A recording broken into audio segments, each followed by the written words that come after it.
BulkLoads Podcast, your number one resource for everything bulk freight trucking. All right, that's the concept. Hey guys, Jared Flinn with the BulkLoads Podcast. Got Tyler with me? What's going on? Let's kick it off with truck feature. Man, this is a good one. It is. I like it's nice because it's winter right now, but this just looks like it just warmth. breeds warmth all over the place. Yeah. Today we have Jeffrey Wheeler with 5 Points Logistics out of Benson, North Carolina. Jeffrey's been a member with us since 2015, so 10 years. Yeah, impressive. That red, man. It's just such a clean, simple, like just there's not a lot to it, but just the simplicity of that rig and then that trailer. Like this is one this goes top of my list. Really? Yeah. Well, I think I just love it. It reminds me a little bit about the old boy that we had at Matt's last year. Oh yeah. Out of Southeast Missouri. Yeah. His blue truck. It's very similar. Yeah. It's just that clean, simple, working class. Yeah. Zach Curry. Yeah. Zach Curry. Yep. I always love whenever they match the fenders, with the frame, like it's all color matched.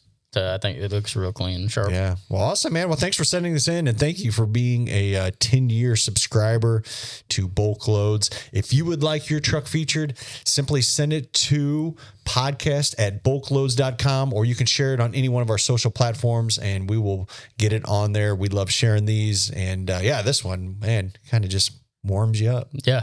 I will say, now that we mentioned that Jeffrey's, he's been with us for 10 years. If you've ever thought about creating a free account with us at BulkLoads, or just been curious to what we offer, if we have loads for you or anything like that, drop down in the description. You can click a link there and it will take you to where you can create a free account, and you can just go and look on the load board, see what's in your area, what we have to offer for you. But we'd love to get you just to create an account on there and check it out. I'm sure we can help you out, and we can keep you profitable. Yeah, sometimes I forget to say it. I assume everyone listening already is a BulkLoads member or subscriber, but yeah, I'm glad you point that out, because ultimately, and specifically maybe this podcast, will get a lot more people from outside of our ecosystem. So yeah, good point that. Yep. Speaking of our podcast, today we're going to bring on Jesse Bounds. If you haven't heard of him yet, you will today, and you'll hear a lot of him. This is this one recording. It went, I think, close to 50 minutes, so this was really good. Jesse went on the Barn Talk podcast last year sometime, and that's where I found out about him. And actually, we had a couple of our subscribers say, you ought to bring this guy on the podcast. So we went back and forth, got Jesse to agree to come on, and this show took off. There's something about Jesse, and we'll digest this a little bit on the outro, but the guy is just a straight shooter. Yep. And he shares every secret that he's got, the ups and the downs, the hardships. So he's just relatable. You hear of him, the financial struggles, the fire that happened. I'm not going to give away, but it's just it resonates. It's like, this guy's as real as they get. He didn't get anything handed to him. He built this company from absolute scratch, from working as a farmhand, and then, buying a couple bales here and there, cutting hay out of the edges of fields where a lot of people want it. And he just really worked his way up from the bottom. And just how I figured out all the exporting, with his hay and how he's sending it all over the world. And it's just fascinating. I think what I really like about Jesse and appreciate about him is that, with all that he's figured it out, he's wanting to help other trucking companies, get to that point too. Yeah. Awesome. Cool. Well, with that said, here's my conversation with Jesse Bounds. Jesse, thanks for coming on. Hey, thanks for having me.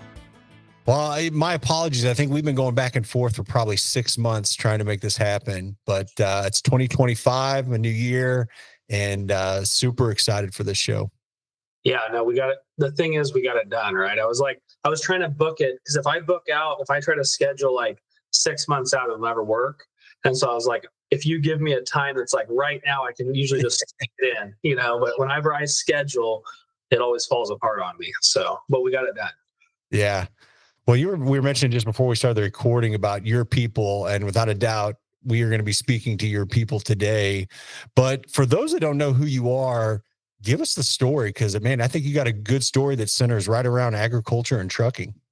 Yeah, thanks, Jared. I will just cut to the chase for them, because we've only got an hour, right? And we want to keep it short. But basically, I'm from Junction City. I grew up in Eugene, Oregon, so south of Portland, West Coast.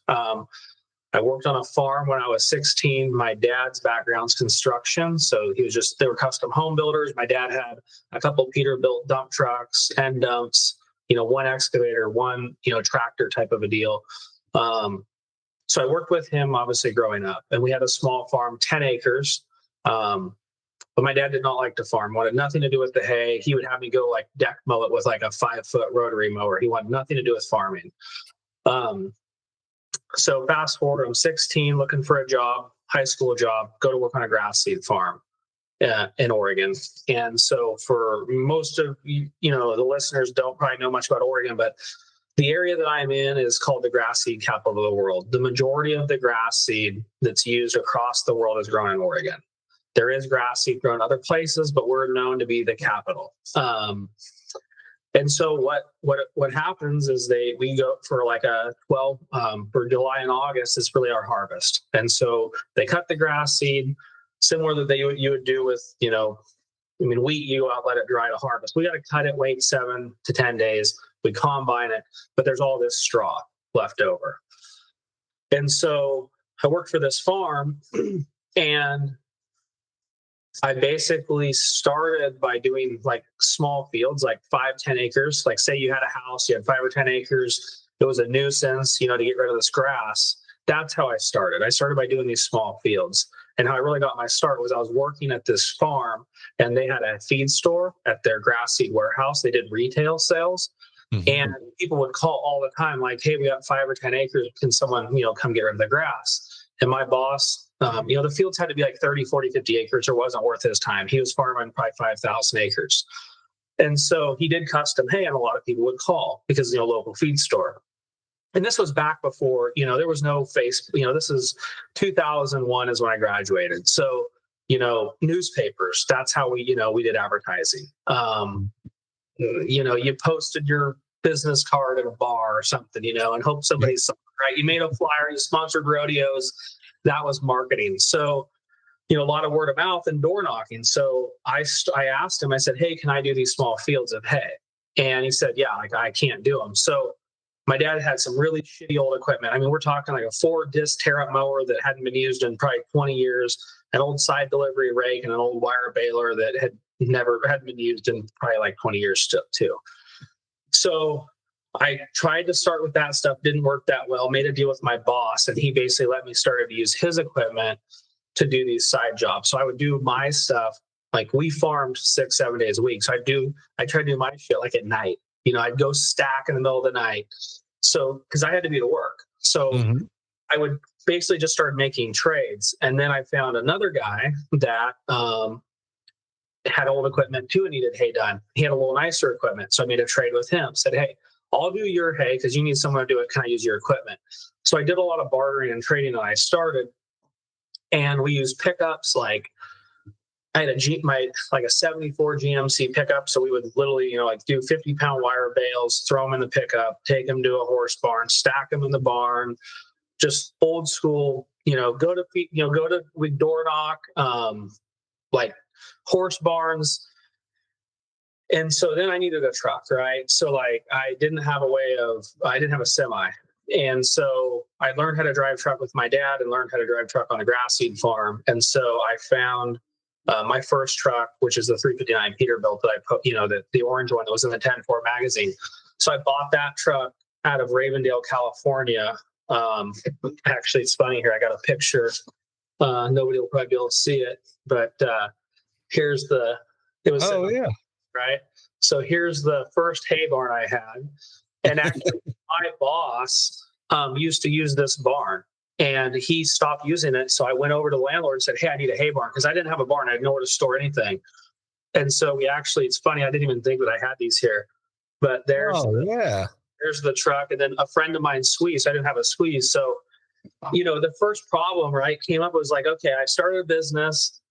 I'm out doing this hay, but now I got nowhere to store it because it rains here. So then I needed a hay barn. So the whole thing was built off of everything everybody else threw away, literally, from the fields we started with. In that second picture I showed you, actually, that's a wheat straw. So nobody wanted wheat straw back here. So I started going to the horse race track. That load right there, I'm loading that to take it to Portland Meadows, which is closed now, but that was the only race track that we had. And so I What bought did that. the tracks use them for? Hey guys, we are getting so much interest for our Bulk Freight Conference 2025. We started this 2 years ago. We've had 2 phenomenal conferences. It keeps getting bigger. Our first conference, we had over 200. This last one, over 500. And we have a lot of people that want to show up. We want to make sure that you can get your ticket reserved. It's going to be the 3rd week of April. We hope that you can make it. But go ahead right now, go to bulkfreightconference.com and put your email address in there, and we will notify you when tickets go on sale. That way you will be the first one to be notified before they sell out. It's going to be an amazing show. We have a new venue that's going to be even bigger. We're talking actually having show trucks inside the venue, breakout sessions, and man, just a world of events to get you connected. I was just talking yesterday, had dinner with a lady that was at the conference last year and just talked about the connections that she made and the business that she's doing now by meeting those clients face to face. So we want you to be there, man. Go to bulkfreightconference.com, enter your email address, get signed up. It's going to be phenomenal. We'll see you there. God bless. What did the tracks use them for? Betting out here. That's what they used them for. They've all, there's one in I don't even know if the Seattle track's still running. They might not. There used to be some mushroom farms, but honestly, like, we don't have mushroom farms anymore. We don't have racetracks. Everything that I started with has changed. The majority of the feed stores I haul to are all out of business. They're all closed down. Like, it's the whole entire time I went through this, I had to, every 5 to 7 years, I had to pivot, like, pretty hard. Like, the business that it's not that I couldn't do what I did, but I could have never, if I would have done the same thing, I would never have been able to build what I have by doing the same thing for 20 years. So I could go back through like a roadmap and basically every 5 to 7 years, we've made a pretty big pivot or had to completely kind of overhaul the business to keep up with, these changes that we're all constantly going through. So yeah, I started by doing like domestic retail. So grass hay to feed stores, wheat straw. So no one wanted wheat straw. I go to these grass seed farmers. The majority of them already had someone baling their fields. They already had a guy. So here, I hear of a lot of new farmers like in the Midwest or something. They're like, hey, I can't get in. Well, I couldn't get in either. I got in by doing the wheat straw that my competitors didn't want to do the wheat straw at that point. That's how I got in with these guys. I'll come do the wheat straw. I'll come do all the shit that nobody wants to do. Right. So you're waiting for someone else to screw up mostly. Yeah. Right. The ball. And then you're in there. It's my first feed store. I went up there and I said, hey, I got wheat straw. And they're like, we buy it from everyone. I kept going back. And then he calls me. He's like, hey, our guy ran out. Then it was, okay, do you have grass hay? Yep, I got it. And then it was, the guy that's hauling our alfalfa. I wanted to take the whole store over, but I had to wait until those guys screwed up. And then I just got a little bit more. And then that became one of my best hauls that I ever had. I mean, there was days we were almost at that feed store every single day unloading because they were a really good store. They went through a lot of products. So, for a lot of the guys that are starting out or younger trying to get in, I think they just, they look at like where someone's at. I was referencing the YouTube video that you were over in Idaho, right? Yeah. Yeah. We were right there in Sugar City. Yep. Yeah. I mean, and so like that company, I mean, they showcased it really well. I mean, they built that thing over a lot of years. This stuff doesn't happen overnight. No one just fires up and 2 or 3 years they're going to build this massive company from nothing. So, it's been, the trucking. So I started I drove that truck. So I bought that truck in really early 2000s. And then I drove it for a couple of years. And then I don't know if you saw me post, I had a 69 Peterbilt narrow nose, and it's actually back in the Midwest somewhere going to shows. It's bright orange. It's all pinstripe. Someone tagged me in a TikTok and I saw it. I hadn't seen it in a long time. I built that truck. Wow. And so it's rolling around at the shows. And, but I drove older trucks and then I realized I was driving every day and I was hauling lumber on a backhaul. And then I deliver my products like, go to the horse race track. Well, then I'd backhaul roofing, building products, back. And that was great from 2005 till 2008. Guess what happened? 2008. All of my hauls, right? All of my backhauls dried up. So I bought a couple more trucks. I had drivers, and basically at that point in 2008, I had to go back to driving like basically almost 7 days a week. We can run ag exempt and the radius that we're in. And I mean, 2008 was a mess. I bought, brand new Peterbilt semi.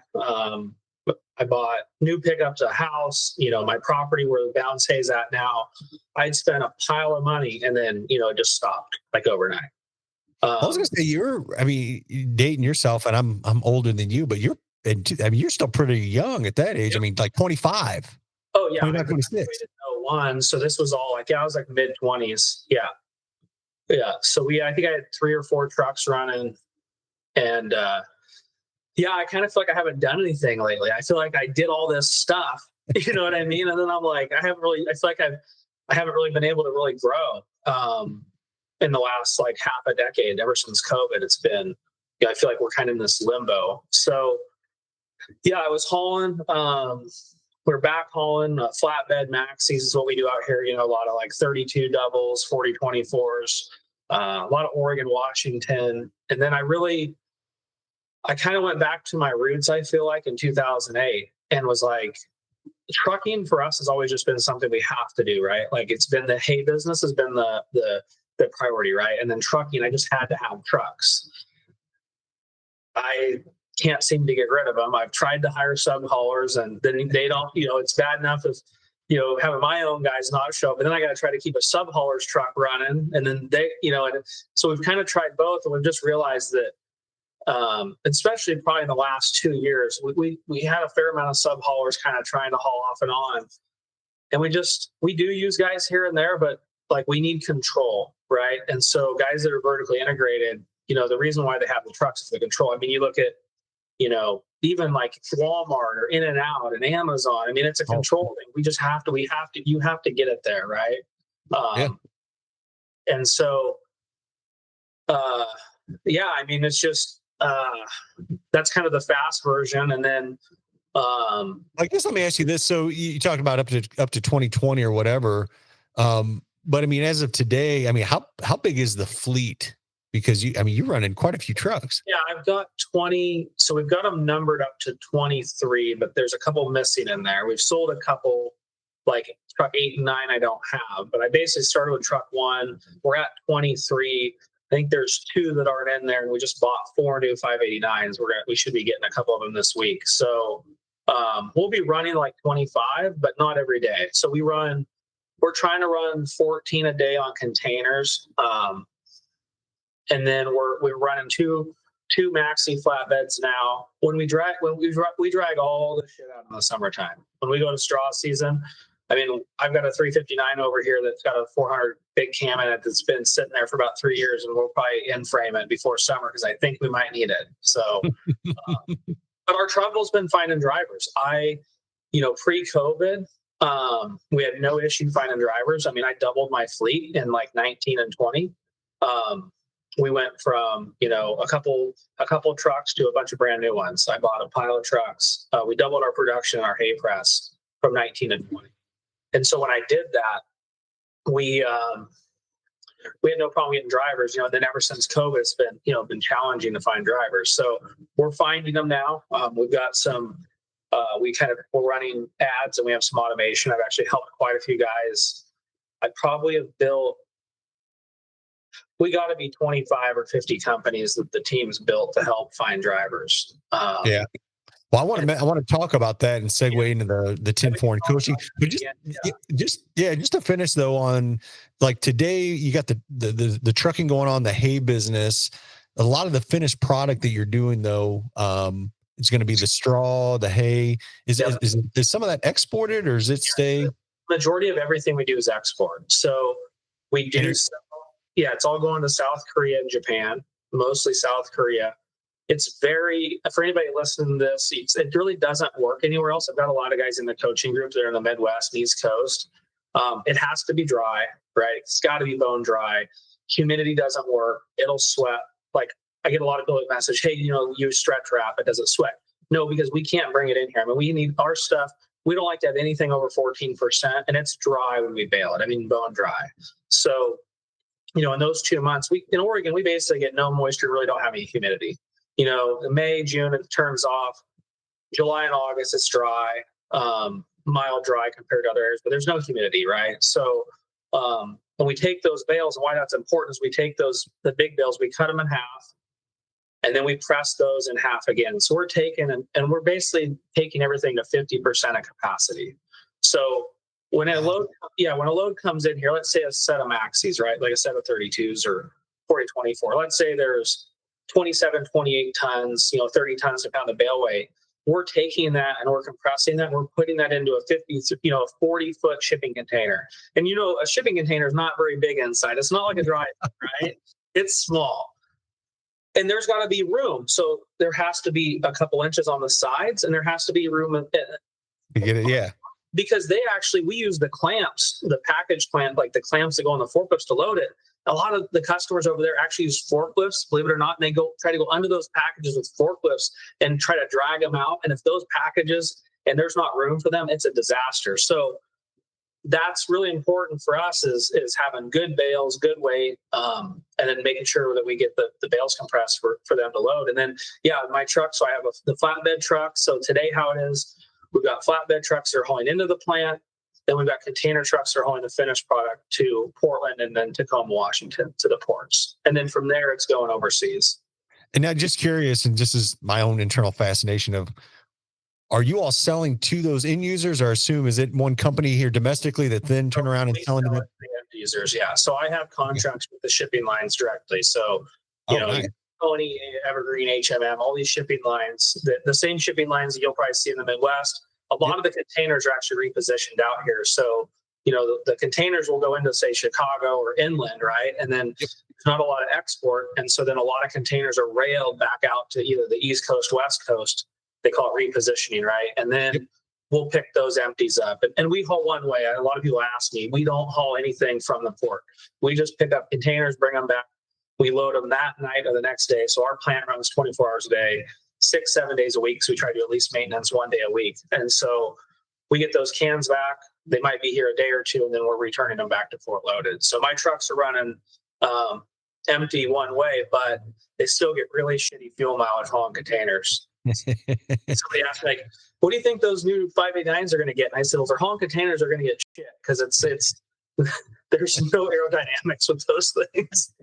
Wind traps. Oh my gosh, they're horrible. So I guess it's no different. I think of, hey, I was involved when I lived in Kansas City shipping soybeans out via container, and it was all going to Kaohsiung, Taiwan. I remember that. And I can remember too, we had a rate of $600 from Kansas City all the way to Kaohsiung, which was just crazy. I mean, you can't even deliver a container to Wichita for that from where we are. But I guess the point, so I think about, that was soybeans, but I think a lot of that was going into, I thought human consumption, this hay, why are we baling hay and shipping it over there? Why can't they make their own hay? Well, they don't have enough land, and they get, so think of it here like the dairies. The dairies here, we've got, look at all the land we have. We have more forage than, like right now, there's more forage than we can feed. I mean, obviously there's hay sitting around everywhere, at least up here. So the dairies over there, they don't have the land mass to grow a lot of the forage. They grow rice. They use rice straw. They import Chinese rice straw. So there's two things that really happen. Number one, they don't have the land mass to grow it, and it's not consistent. So they get a lot of typhoons. So their rice straw crop can get completely destroyed. So the best thing for us is a typhoon. It's bad for them, good for us. If their whole crop's wiped out, they have to import more. Sounds horrible, but that's how it works, right? So the quality of their crop isn't that great, and they do get government subsidies to use their own crops, which has been challenging, for us as exporters, because we're kind of fighting against that. There's the alfalfa hay. China was where a lot of this, the alfalfa hay price really took off the last couple, before COVID. It was really high during COVID. China was building mega dairies. China never had fresh milk. So a lot of these countries, like India, doesn't have fresh milk. They're not developed. They don't have refrigeration. They don't have They don't have storage. They don't have transportation. Their infrastructure isn't there for it. So China, when they became a developed country and they had had money, then they were like, oh shit, they want milk and ice cream, right? They want these things. So they started building these mega dairies. Let's say the last decade and a half, they built these mega dairies. Well, they did what they do with everything: overbuild. Yeah. right? And so during COVID, because of the supply chain problem, right, rates went really high. There's panic. The hay market reacted the same way. And so there was this huge, alfalfa hay went through the roof. There's a lot of Chinese companies that came, put a lot of hay pressing facilities in on the West Coast. And then basically it all just blew up. It all fell apart. And we're now seeing alfalfa prices. I mean, they're where they were 15 years ago. I mean, our grass straw is worth more than alfalfa right now. It's a mess. So, wow.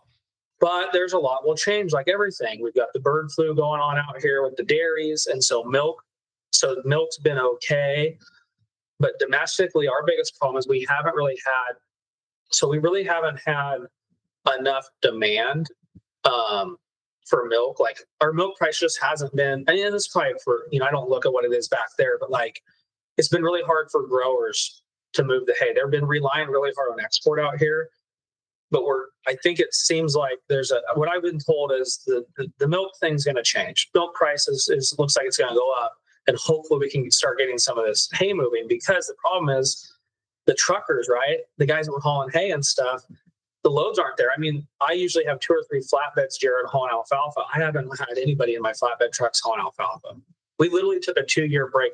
I have never not bought alfalfa since I started for hauling alfalfa. And so my whole business, like, once again, it completely changed in the last couple of years because of these markets, right? And so we're buying a little. If your follow map posted their day, we had some hay come in, and we're starting to, do that. And when I use social media to do that, I get farmers are calling me. I had a farmer just call me. Oh, I see you're buying hay. Through social media, he's following me every day on my stories, right? So, but it works. I mean, it's crazy because we didn't have that before, right? We didn't have that form of, communication. But so today, we have a baling crew, so we go out and we bale. We bale about 25,000 tons of our own. We're exporting. We've done over 100. We'll do 70, 80,000 tons. Is like, we don't want to be under that. Ideally, we need to be about 80,000 tons a year. And then, so that's about 300 loads a month, truckloads. We need 300 in, 300 out. Our storage facility can hold, we can almost hold about half of that. So we have offsite storage as well. And so we have trucks that are hauling. You'll see me post. We have some curtain vans that we've built. We custom extended those for us. So we have 2 trucks that are hauling close by, moving product within like 5 or 10 miles. So we haul in the summertime. We go out and harvest. We use our field trucks to haul to the plant. We store on site, but then we have probably at least a dozen barns that are off site. They're within no farther than a 60-mile radius. And so we're pulling out of those barns constantly too, to try to keep the plant full, because we're running 15, 20 loads a day, depending on the week. So a lot of inbound, a lot of outbound. The weather's challenging out here. We don't get the snow like everybody else gets. So that's the good thing. We don't get snow and ice really here at all. So, so that's kind of what we're doing today, I guess. And that's the core of the business is the hay exporting, the baling, and then the trucking to the plant, and then the trucking of the containers. And we don't haul for hire anymore. We stopped hauling lumber. My county wouldn't let me park. Lumber's non-agricultural, so I had a neighbor turn me in for parking lumber trucks. So we filed a conditional use permit, got denied. So I said, fine, God's I guess we're going to stop hauling lumber. So, but it freed up my time, because like most of the guys who are listening, it was one more thing for me to do. I was dispatching the lumber trucks. I was doing all this stuff, right? And so it a lot of the times that stuff happens, and at first you're like, oh shit, this is a change, and I'm losing revenue. But then when you look back, you're like, but the time that I was spending doing it, was it really making any money, right? I was staying busy is what we were doing. And is it like part of your core vertical, like you mentioned earlier? Like, it doesn't really support your other entities, your hay business and all that. So I think it was almost a blessing in disguise. It was, because the trucks, I was like, okay, the trucks are going that way. But by the time I pay the drivers their percentage, there was some deadhead miles. They'd have to go preload lumber. the insurance is more money. We weren't hauling enough really to make it worth it, right? Where we profit, yeah, we might have made 5 or 7 grand, but it wasn't like we were losing 10 or 12. I mean, I could go make 5 or 7 grand on one trade of something else. So, Yeah. And that's where, and we'll lead into that later with the coaching group and stuff, but you just really got to look at like what, like you're talking about. It's great to be vertically integrated, like the baling and the pressing and the trucking of that hay. It's all vertically integrated, right? There's literally like 3 operations in one. And I think it's really easy for me to get sidetracked because unlike most of the guys that are probably listening to this, we're all entrepreneurs, right? And so we want to try all these new things, and then we're never good at one. And so I've really actually this year we're focusing on getting rid of some more of those activities and, focusing more back on the core part of the business. So yeah, that's really, really good wisdom.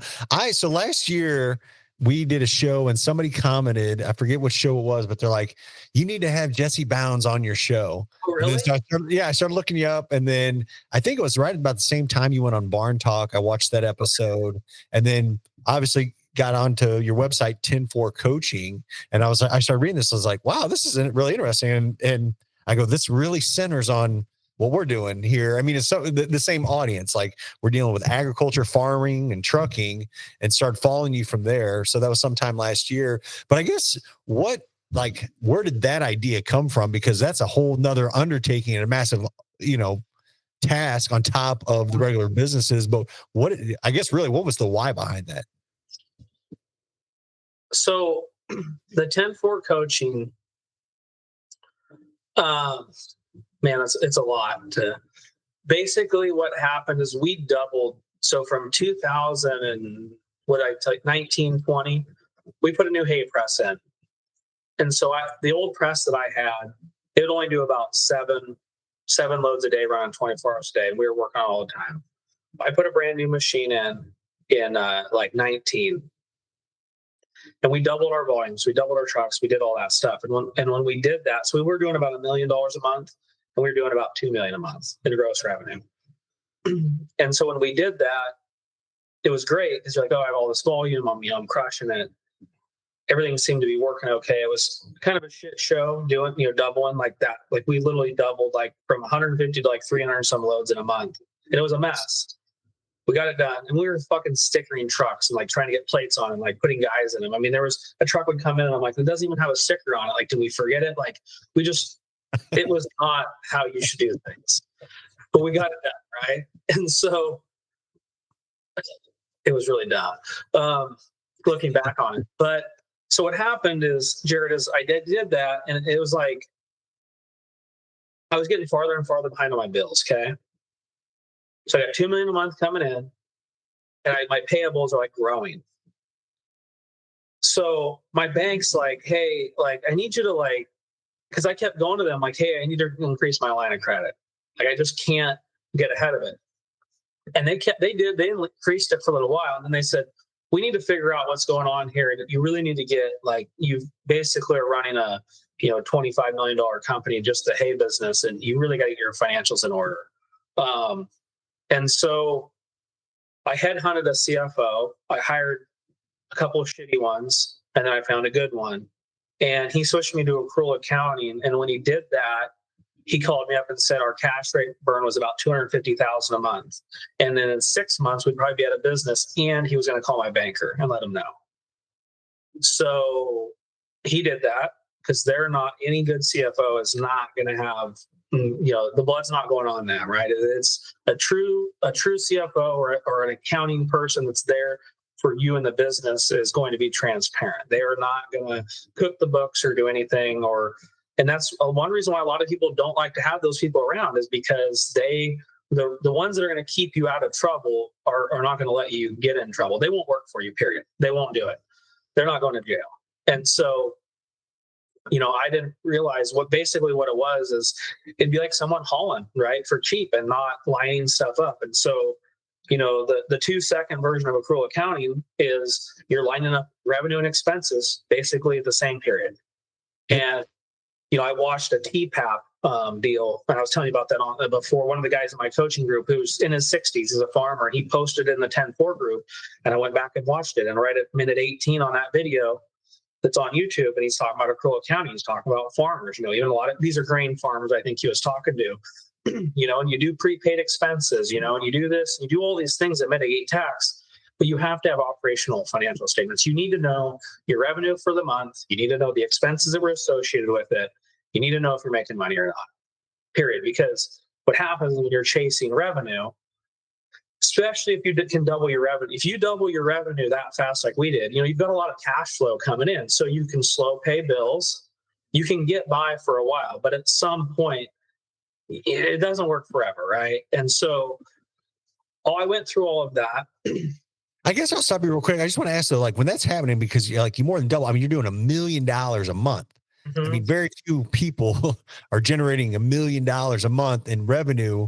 Did you not have even an idea? Would you just assume hey, I 20% of this, or so there's got to be a certain percentage of this is profit, or was it just? No, I had no clue. And honestly, I never had, we're trying to cut all, do all this in an hour, but basically, I did like most of people in here. I drove truck for so from 2001 until 2012, I drove truck, and I actually drove truck till about 14. So I only stopped about a decade ago.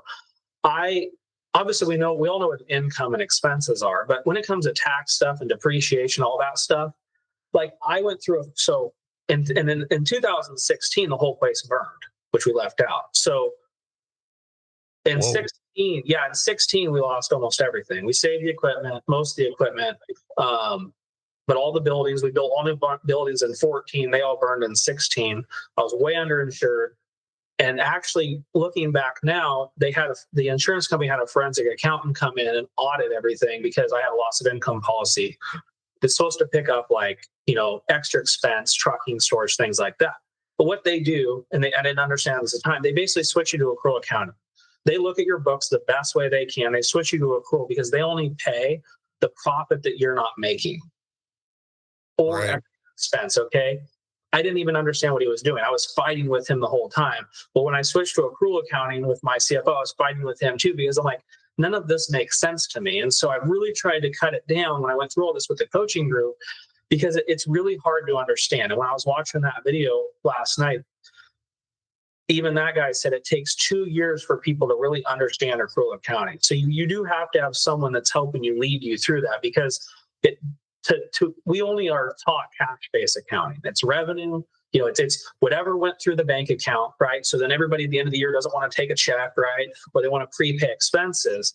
You're doing that. You're not so you can still file your taxes on cash basis, but you need to have operating financial statements, and you can't go into QuickBooks and just hit accrual and it's going to produce accrual. There's a way that you got to book your account. Your accounting has to be set up, and you need to be doing stuff daily. It's really not that hard to do. You just have to have someone helping you and leading them, through that. So when I went through all that, Jared, I spent about $250,000 with Cardone. So you might know Grant Cardone. Oh, yeah. I spent about $250,000 with Cardone Ventures, which is a business kind of consulting program. And I went through that, but it's leadership and finance and all kinds of different stuff. So it's really the core aspects of the business. And I learned quite a bit in there. But then when I came home, and really thought about all this stuff, it was but no one's actually they talk about it when you go to events and they do all this stuff. But then how are we actually now you got to actually do it, right? I can go watch a video on how to do a podcast, but you got three guys behind the scenes doing it. If I want to have a podcast, I need to talk to those guys on a Zoom call right now after this call. I need to figure out, what are we using? Are we using Lipson? How are we doing the email chains? Are you using a CRM? What are you actually doing? Right. Mm-hmm. And what I realized was I went and did all this, spent all this money, and I had good cash flow then. I was able to spend $250,000 on this stuff. And I've spent more than that. I've spent tons of money. And so I was like, okay, how can I take this and help other people learn? I can't be their accountant, I can't be their bookkeeper, but I can at least create an environment where they can come, and do this stuff. So I actually went to an event. I went to one Andy Elliott's event. So I don't know if you know Andy, the famous sales guy. So got done with the Cardone stuff. I wasn't in very good physical shape. I'd really let myself go because when I was losing all that money, I let myself go. I actually ended up in the hospital for a week. We figured we'd file bankruptcy. So it was really challenging. So when I got out of it, I went to Andy's, went there 2 or 3 times. I told you I was on Brad Lee's podcast, which for anybody it's called Dropping Bombs, was on his, went to some events. And I was like, I need to learn more about sales training. I need to get in better shape. So when I was at Andy's event, there was a guy named Sean Crane there. So you look up Sean, follow Sean. He's an awesome guy. He helps the 10-4 group. I bet probably 50% or more of the guys that have came through 10-4 coaching have actually worked with Sean on mindset, fitness, health, nutrition. So this online coaching program, it's really reasonable. He really helps these guys. So I did a one-on-one coaching session with Sean on mindset, fitness, understanding macros, nutrition. I'm still far away from where I want to be, but when I was doing that, we were doing one-on-one calls, and he's like, "Hey, one of the calls." So he has a fitness program, and then he helps people start online coaching programs. So it's 2 different calls a week, okay? And so he said, you should start a online coaching program. And I'm like, coaching what? Like, what are you talking about? Like, most of those guys are doing health, they're doing fitness, or they're doing, I don't know, just random coaching. Insurance or something. Yeah. Right? There's all kinds of, and so his guy that was doing his CRMs, his dad actually is an owner operator. Oh, wow. And so we were talking about this coaching deal, and he goes, we were going through trying to figure out a name and stuff. And he's like, shit, 10-4 coaching. And I was like, damn, that's a pretty good one, And so then he looks in the domain, no one had it. It was wide open. A bunch of 10-4 stuff was. So we went and snagged it all up, stuff that was relevant, and got all those domains. And we built a web landing page and fired up our CRM. And I just started doing posts, never ran ads, nothing. I think we had 35 guys sign up the first month. So it was a $97 a month, a weekly. And what year was that? That was 2 years ago, I think. Not even 2 years ago. This is our second winter. So we started 23. 23. I think we started in September or October of 23. Yep. And then, so we did just started. We have a weekly call. I've held it the same. It's Thursdays, 5:00 Pacific Standard Time. So the biggest thing was finding a date that worked for guys. I know a lot of guys that are, East Coast. So it's, there's certain times of the year that's 8:00 at night. And these are farmers and truckers, and I've got construction, concrete. I mean, it blows me away how wide of a range of business owners we have in there. We have guys that are that work for farms. They're working for, guys that are, in your area, Kansas, Illinois, Pennsylvania. They're working on a farm where their farm's 500 acres, and they're trying to figure out, do I do a side hustle? Do I buy a truck? You know what I mean? Like, what do I do? And so, so there's just a lot of different. Well, what I was going to ask you to that. I had one of my neighbors. If a neighbor calls around here, this whole place is burned. Okay. Oh yeah, you got to take that or got to look at that. No, yeah. so I'm serious. Everybody gives me shit about it. I'm just telling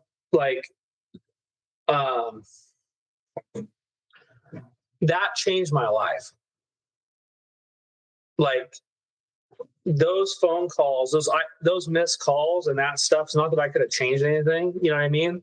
But I don't get very far away from that thing. And it's hard because we feel like we need that separation. But when you go through stuff like that, trucks, I had a truck the other day that almost caught on fire 5 miles from here. Brake hung up. Oh, right? Wow. And, so when certain people call, my office never calls me. The day that I had my fire, Jared, a guy that was running my plant called me, and I missed that call, and I never got back a hold of it until I drove here 30 miles and seen it. So I was turning my phone off for podcasts and stuff, and I left it on. And when I seen they were calling, I was like, holy shit, why are they calling? But then they texted me. So sorry, I know we're live, but I try to be really real with people because I think that's great. I want to ask, so expanding into the coaching, like you now have a summit or group where you bring these individuals out to your place, right? Yeah. So when we started the coaching group, we started with the weekly calls, right? And then we wanted to do in-person events because I went to a lot of like workshops. Yeah. So how it worked at Cardone is they had like a finance workshop, an employee workshop, a leadership workshop. The first workshop we had was a finance workshop. Then we did a bookkeeping workshop. And then we've done masterminds. And then we created a bigger event, which is we called it BizCon because it was going to turn into a trucking show. So everybody's like, hey, so you're going to have a farm show and a truck show. And I'm like, no, this is not a farm and a trucking show. Like if you want to bring your trucks, you can park them and like, we can do that. But this is a business event to help business owners, right? So we had that event and that was in September. We're planning on having another one. We're trying to do something a lot bigger this year. We're gonna kind of transition a little bit, but basically I flew in, some pretty, I guess, high level speakers, and then I have another group of speakers that I use, in the group that come back, like Sean, Buck Wise, who worked for Cardone, Jeff Jessen's a CFO that I work with. He works for an $8 billion pharmaceutical company, so he helps me with the coaching group. So I've got a core group of people that aren't from agri-trucking. Okay, these are, because what I found is that like ag and trucking lacks what advanced, I should say, businesses have, like the way that we find drivers, right? The way that we do our financial statements, like a big corporation, the stuff we start talking about KPIs and all this type of stuff, they have all that, right? Mm-hmm. But we don't talk about that. I mean, like on a smaller level, guys that are 1, 2, 3, 5, 10 trucks, 20, 30 trucks, like they don't have all this stuff. And so, yeah, we created the events that we've actually, when we do the workshops, if you see me post about the workshops, those used to be a 1-day event. I'm actually trying to roll those to a 2-day event because we just can't get everything in one day. Yeah. It's so much to try to teach someone. I mean, we could spend 2 days on social media marketing alone. It's like, so, and we just can't get through it all. So I'm trying to do, I've got a Baylor. That's actually, I just posted about it. We're going to do a Baylor school in March at my place. It's going to be the second week in March. And a lot of people think it's local people. The majority of the people coming will not be local. They will be from all over the United States. Anybody I actually even have people coming that are in 10-4 coaching and they don't have Baylor. So they're coming for the community aspect of it. So that's awesome. Really happened over the year is that coaching group has actually turned into a community. So we use a private Facebook group. We have 2 chats in there. We have a business chat and then we have a health and fitness chat, actually. So every morning guys are in there. I did my workout. I did this. I did that. I mean, I've got guys that never worked out in their life, never stepped foot in a gym, lost 60 pounds, 80 pounds. But they're getting, they're getting that camaraderie. They're getting that help. And so, yeah, I mean, honestly, like I started it, but they're really like keeping it going. They're keeping that momentum, that group. So we had 2 new people came in this week and they were like, I don't know about this stuff. And I said, try it for a month. It is what it is. And then they get in there and they either, if you're not, I've been in and out of a lot of groups, Jared, I'm guilty of it. I've been into groups and not engaged. You're only going to get what you put into it. Right. If it's not for you, then it's not for you. But if you're really looking for something different and you're wanting to learn from other people, one thing that we do in there too is, obviously, social media is a big part of how it's just how it started. Guys are able to a lot of people in there will take, because we want them to promote their business. We want them to use social media, show people what they're doing.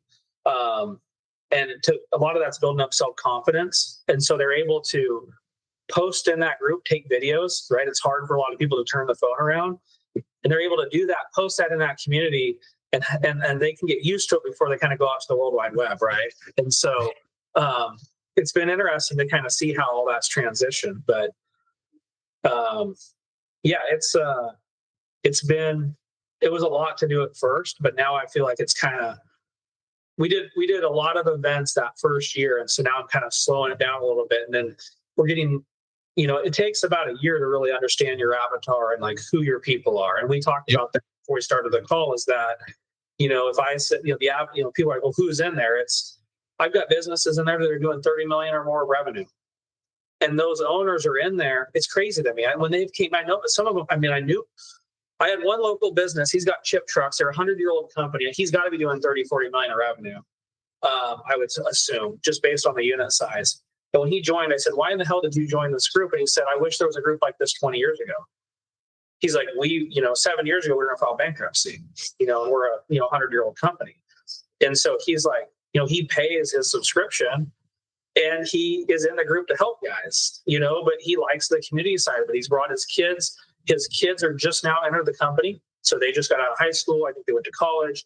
They just got out. They're entering the company as well. And so he brought them to our finance events because he wanted us to expose them to, all the stuff that we talk about. So it gives people a place, if they want to bring their bookkeepers, their spouse, a friend, a business partner. I've got one guy that's back in Missouri. I think he kind of makes his guys almost join as key guys. He wants them, to be on those calls and be engaged. So, there wasn't anything out there for ag and trucking. And then it's, like I said, it's expanded. So majority of the people listening here obviously are going to be ag and trucking related. But if you listen and you're not, like I said, I've got people from, almost every industry, I swear, it seems like, when it comes to like a blue collar type, it's got a motor and something like it just, I think about it and it's like construction, concrete. When we do an event, it blows me away if I go around and ask like what they do. And I'm like, man, I got a guy that recycles appliances. Never thought of it, right? Yeah. And so what he learned out of that was he was not crushing those down. So we started talking about finances and KPIs, right? And then he realized like he's hauling appliances from like Walmart and dry vans and stuff. And he was like, holy shit, like I need to compress these. Like you're compressing your bales. It's going to cut my transportation cost by like 75%. So he's like, I went and bought an excavator to start smashing these things down. But it's just some of the simple things are right in front of us, right? But we're so used to just doing the same thing over and over again. And so when you get around other people and you listen to this stuff, you get, new ideas. So we record all of the calls. We put them into a program called Lightspeed. It's just an online platform. Like you could host, hosting of calls. So you can go in there and anybody that comes in can go back and watch all the past call recordings. We've got CRM automation in there, CRMs from social media marketing, the finance stuff. So there's all kinds of tons of content, more than you can probably watch. No, I was going to say, so it was in 2020 or 2021. I was on a trip and I was next to this entrepreneur business executive, and this guy, he was giving this speech, and I was sitting from the sideline, and he talked about that they were hiring their 1,000th employee. I was like, this guy's got 1,000 employees. And so it was afterwards, I went and talked to him. I was like, how have you got to 1,000 employees? And they like subcontract for like theme parks and stuff, but it's all kind of general contracting. And he goes, honestly, Jared, he goes, I hired a coach. He goes, a couple years back, and this guy helped me get this line. So I'm like, okay. So I started looking into it, and he actually recommended, he put me in contact with his actual coach. And that coach I'd used for 3 years. Actually, last year I took a little bit of a lull, and fortunately he's gotten busy. But yeah, the proof's in the pudding, and I can go on and on the number of ways, but like you just don't realize, most of us start businesses because we have a passion for an industry, and we want to make money, but we know what we know and we want to serve clients, but you don't realize until you have somebody else kind of looking at it from the side that, hey, have you thought about this or have you thought about that? And for me, it took us, like we went from in 2020 or 21 from 8 employees to now 70. I mean, it was just, and we decided like, hey, we have a system and process, but I credit not all, but a lot of his wisdom that instilled in us. So but I was going to turn that back to you. Like if you can sum up, and we have about 15 minutes and we'll close out of here. But like, what is like for those trucking companies that you're talking to a lot, those farmers that you're talking to a lot, what are those same problems you hear over and over? Like the same thing you see that they're battling? Drivers, can't find drivers. And then just, they don't, maybe some of them like don't know where to get loads, don't know are on shitty loads or get stuff maybe off the load. I don't know. I don't know like how it works back there. Right. But like I had a group, I'll just give you a quick example. I had a kid that came in a coaching group. His dad, I think they had 10 or 15 trucks. They were basically bankrupt. He came in, I got him hooked up with another guy out of Missouri that does overdimensional, hauls a lot of equipment, transformers, and they were able to get hooked up with him, and then basically almost became like business partners in a way.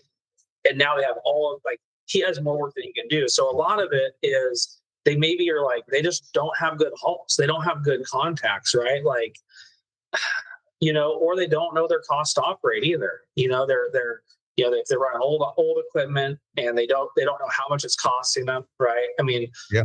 So it's just, that's why I go back to the finance stuff. It's like, you can't haul for a loss. We all know that, right? But, if you're going one way and you can get stuff another way, I mean, I've got a guy in my group that uses LinkedIn primarily. He hooks up with this, when he got in the group, and I was like, I don't know your area, but I'm like, how's your, because of what he hauls, I go, I'd be hammering LinkedIn. And he's finding stuff on there all the time. But he has specialty hauls as well. So he uses certain things as a backhaul, right? But they just haven't thought outside the box, right? Is there opportunity out there that I'm not finding because I'm just in the same area, in the same bubble? But the struggles of the chain, I think they're the same for most anybody is, drivers trying to manage that cost to operate. Insurance has been a big problem, especially a lot of the guys in the group that are in California. The cost of insurance, right? If they have shitty CSA scores, like if you didn't, so you got to do, post trip, pre trips. Like when it comes to trucking companies, if they don't have systems and processes, which we never had when I started, you just are your guys, I mean, this is dumb stuff, but my CSA score got all screwed up because I had guys that were, they go through the scale with flat tire or light out or, and so we hammer pre and post trips around here, to keep our CSA score, because what's it do? It affects your insurance, right? So, I cut my insurance here. It was $865,000 a couple years ago, and we've cut it almost in half. So we had to give some stuff up, right? But that was the hay and the whole policy, right? But we had to give some stuff up. We had to give up the lumber hauling. I had to make changes, right? But our CSA score was really high. Our CSA score wasn't good either. So it was a lot of discipline, a lot of hard work, right? And so it's a bunch of little stuff that they have problems with, and then it compounds. And so if you got high insurance rates, you don't have good hauls, you don't have good drivers, you can't find drivers, you got broke down trucks. Well, no good drivers want for a company that has broke down trucks, right? So it's all, there's not one secret sauce to it. You know what I mean? I guess what I'm hearing you say, and I mean, you can get in this bad cyclical effect, but it's like you have to get out of the business and you have to get working on the business, and you have to look at every element of it. But I think what you said, just when you're going back to when you guys were making $1 million a month, you're just in there just pounding away and not really looking at it from a macro view or from an outside view, or having someone to coach you and say, hey, look at this, we need to make sure we're making a profit here. It was so true. When I put that press in, when we did that, it was so messed up. I actually went to a friend of mine that used to work for a sawmill. He was in the sawmill industry, and he used to actually, he's retired, but when he would go to other countries, and he was a consultant, and they would hire him to come in these third world countries and try to fix these sawmills. The guys running around with no shoes on and stuff, like cut lumber is a mess. So one of my friends who's actually from Kansas, who I bought that house from, he's actually from Kansas. He recommended this consultant to me, who actually ended up being one of my neighbors at the house that I had the events. So I hired this guy to come in when I was going through all that. And I said, hey, I just need help with production. We were having problems with the machine producing and, all of these different things as we expanded so fast. And I'm just trying to put out fires. And so, yeah, I was just in there like working, like you say. And then when you step back and you start looking at the numbers and the data, you're like, okay, I can now make this change and it moves over here. So like for us, we've been running we've been running to Portland. We pay the truck $750. It's like a load. It's like 250 miles a round trip. Well, for me, I can pay my trucks $1,300 to go to Tacoma. It's twice as far. But I made my revenue wasn't where it needed to be at the trucking company per month because there's your overhead expenses, and then when we're going to Portland, we can't get 2 loads every day. Okay, there's always a problem. The port screwed up or something happens. So, but I only can see that looking at the numbers, and so I actually laid that out for my coaching group when we did our last call or our last finance deal. I had my QuickBooks and my operational financial statements. So they could see. I showed them exactly why I was going to Tacoma. I said, you see each month as I'm adding trucks and I'm moving it. I said, you see the numbers, they're changing in the right way. And I can only see that by trying it for a month, right? Seeing how it works. Look at the next month. Look at the next month. Well, most people aren't even looking at it in a 12-month period like that. So you're getting 12 years almost in 1 year, right? Yeah. So it's like, it's more than 10 times, it's 12 times the effect. So it's once now that I've seen it, I'm like, guys, you got to look at it like this. You're not going to figure it out in a month or two, but it's the way that big businesses run. That's why they do this stuff. So, they just, and it's a cycle for everybody. I think that, it's really easy, especially when things are hard, right? And it's challenging that we start cutting things that we shouldn't be doing, like maintenance and it's truck washing, stuff like that. That's the little shit. That's not the stuff that's causing your problems, right? There's other problems that I've been there. I've done it. We laughed like when I'm like, oh fuck, we'll skip washing the trucks. We'll just skip every week. And my truck washer is like, no, because I'm going to charge you more. Like you're just causing yourself problems right now, right? So, a lot of like the books I've read lately and podcasts I've listened to, a lot of people will focus 95% of the work gets done, right? You need to focus on that 5%. That little stuff is what's eating you up. So like let's say that I go out, like I've been thinking about this for like the baler school. Every single person that comes in there, Jared, that has balers, I guarantee you that they've all been able to successfully go out and bale a field. They get harvest done. We get harvest done one way or the other. Getting harvest done isn't the problem. How much shit did we burn up or break down, right? How much did we have the machine set right? How much shit are we blowing out of the back of the combines, right? How much how are we, was stuff set up the right way? Were we efficient with our labor? Was our guys showing up on time? Did we get the right people? Like that's all the stuff because we're gonna be able to go out and get the damn harvest done, right? Yeah. Right. And it's the same with trucking, right? My truck, if I send 15 trucks to Tacoma, it's a 99.9% chance that they're going to make it there and back. It's one turn. But if I send, 7 or 8 trucks to Portland and they got to pull 2 turns, it's not 99% they're going to all pull a second turn. There's problems, right? And so you just got to look at that business, and until you look at the financial side of it, it's really hard to see that 5%. In my hay press, it's 3% shrink. Okay, so in a sawmill, you have sawdust comes off of a saw. When you cut lumber, you have sawdust, right? So we have this, we call it straw chaff.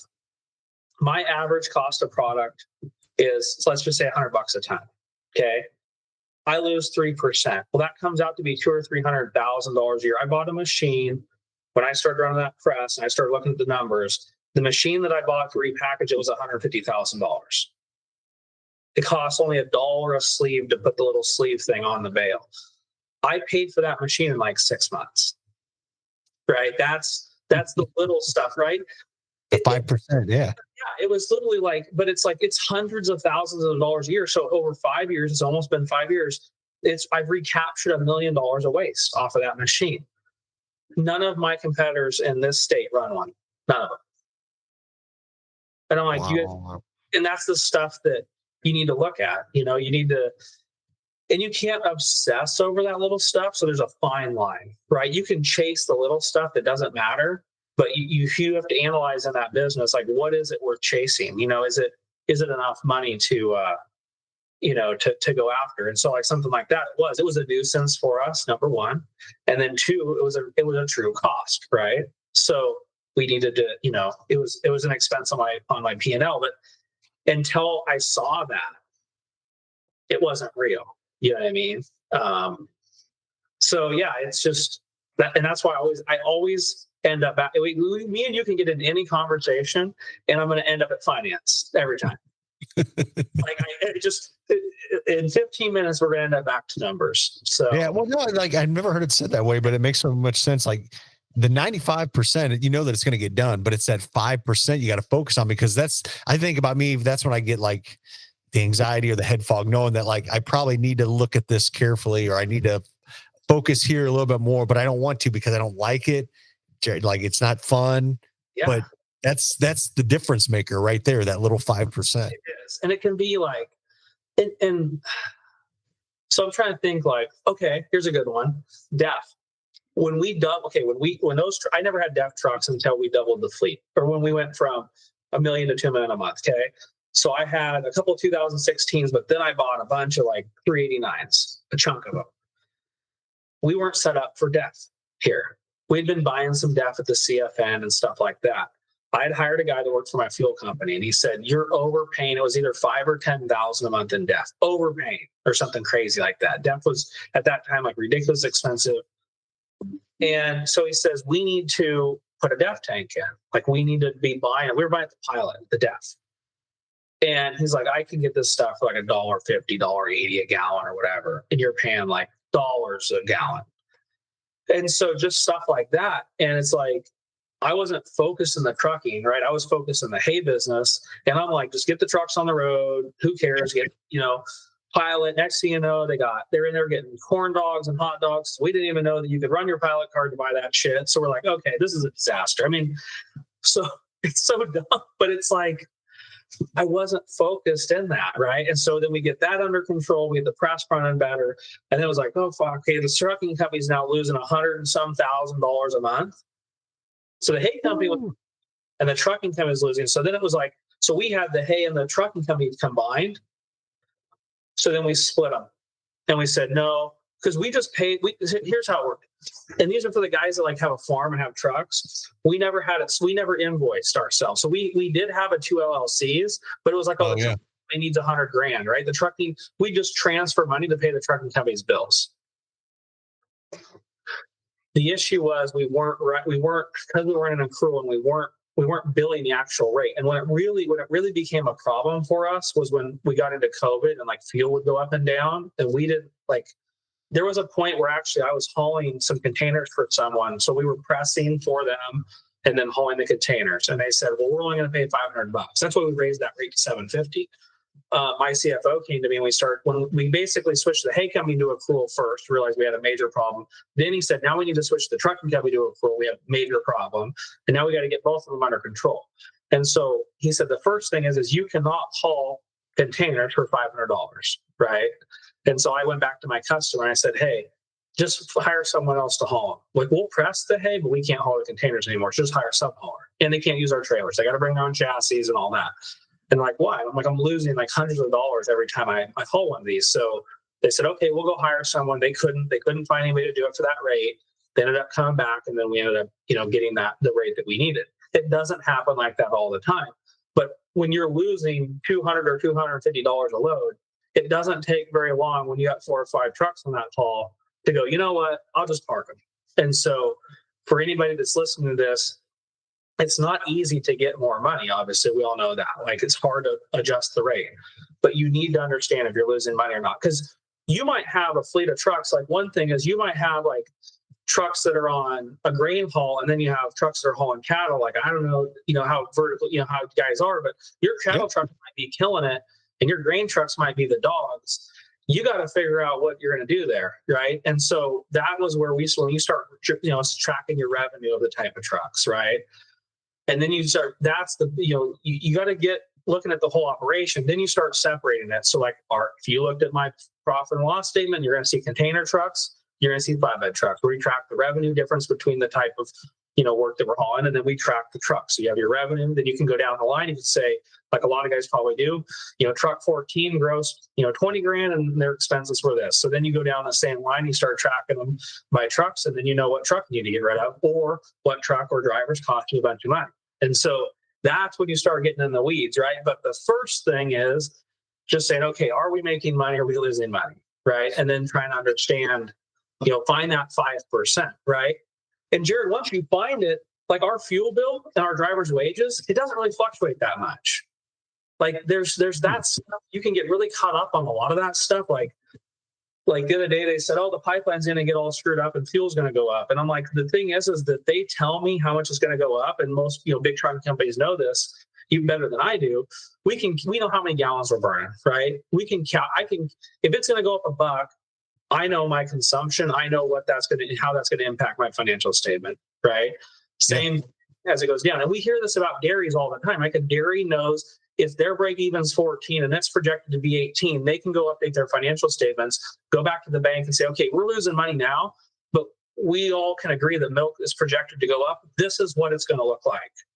And we can guess. It's all a guessing game, but we go back and we reforecast and we update those financials, right? And that's when we really get into that side of it. It's just, what are we back at? Numbers. It's just a numbers game. Yeah, so, this has been so good. I think one of the biggest takeaways I personally have got out of this is just like, I think you hit the nail on the head. So many people have so many things going on.